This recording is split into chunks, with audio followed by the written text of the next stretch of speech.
अस्सलामुअलैकुम दोस्तों की हाल चाल है जी। उम्मीद है तुसीं सारे खैर खैरियत नाल होवोगे। ते अज असीं तुहानूं दिखाउने जी नन्हे मुन्ने छोटे छोटे बकरियां दे छेड़ू। गर्मी शदीद गर्मी है, 3 बजे का टाइम है दोपहर का। ये बेचारे बकरियां लैके ते घरों बाहर निकल पे वाहना में, उन्होंने सिट्टे वगैरह खांदे कणक दे बचे हुए। आपां तुहानूं इन्हां नूं पुछदे हां कि काम सौखा कि स्कूल वाला सौखा। हाँ की ना तेरा?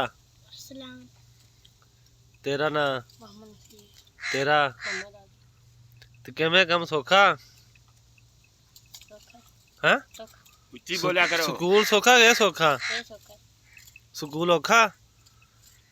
ये किवें सौखा? फिर शाम नूं फिर कितनी देर?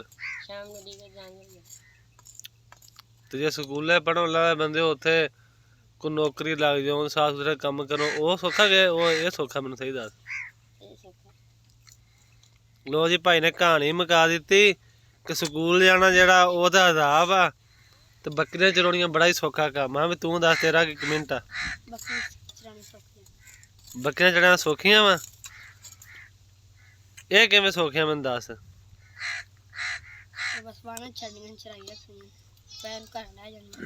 लोकी गाला गुला नहीं काढ़े जे किसे पट्ठा पुट्ठा पै जान? हाँ तो फिर पट्ठिया नूं पालो। मैं तो कहना फिर होर सौखा हो जाए काम। पहलियां भी जाने उधर आज ही हुणे आ जाना। अच्छा बकरियां वाला काम सौखा, तो पढ़ना बहुत औखा ही है। इवें ही है दानी? स्कूल जाना सौखा नहीं काम?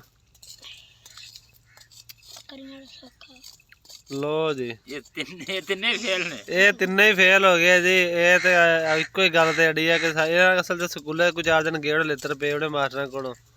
गए स्कूले कुटदा सी मास्टर? ये चौथी च भज गया और तीसरी च पढ़दा पिया। चाचा फिर उन्हें बकरियां होर लै दे। आओ तो फिर आपे जे नहीं इन्हां ने करना तो बकरियां होर लै देने, 50 बकरी कर देने ते इन्हां लित्र पैणगे, बकरियां भी इन्हां चराणियां। अल्लाह दे बंदे कमले बंदे स्कूल सौखा वा। इन्हां बकरियां नहीं चराणियां। जो 50 बकरी होई ना अगे सारी दिहाड़ी पसीना बगैया बुंड थानी, इन्होंने पता लग जाना भी बकरियां औखियां ने कि सौखियां ने। ये 2-3 इत्थे लिया के बड़ियां छड्ड दित्तियां फिरदियां रहियां। अरे चौड़ी जमीन दे पट्ठे खा लै, हाजी दे पट्ठे खा लै, रज के घंटे को कर लै जाणगे। किन्ना चाहुंदा की जो वग होया ते हाजी ने सड़क भी नहीं लंघण देनी। खबरदार पिछा मुड़ो ना, मावां नूं कित्थे ले जांदे हो?